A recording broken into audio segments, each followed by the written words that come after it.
আসসালামু আলাইকুম বন্ধুরা, সবাই কেমন আছেন?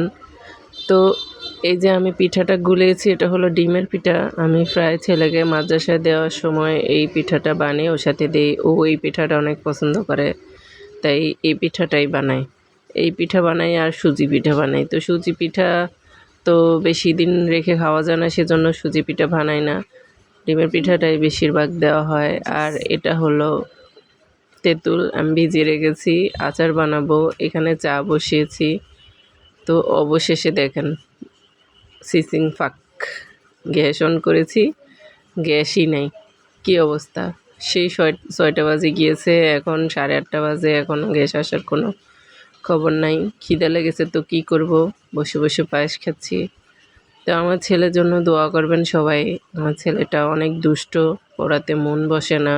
ছেলেটাকে নিয়ে বেশি চিন্তা করতে হয়। তো সব বাবা মাই মনে হয় এমনই হয়। আগে ভাবতাম, মাকে বলতাম, এত টেনশন করেন কেন, এত টেনশন করেন কেন? মা বলতো, টেনশন তো করতে চাই না, এমনি আইসা পড়ে। এখন মা হয়েছি, এখন ভাবতেছি যে আসলেই তো টেনশন না করলেও আইসা পড়ে মাথায়। ছেলেটা কবে বড় হবে, কবে? এখনও বোকা বোকা কথা বলে, এখনও দুষ্টুমি করে, এখনও দুষ্টুমি ছাড়ে না। তো লেখাপড়া মন বসাইতেই পারতেছি না এখনও। সবাই আমার ছেলের জন্য দোয়া করবেন, যাতে ওর পড়ায় মন বসে এবং আম্মুর কথা শোনে।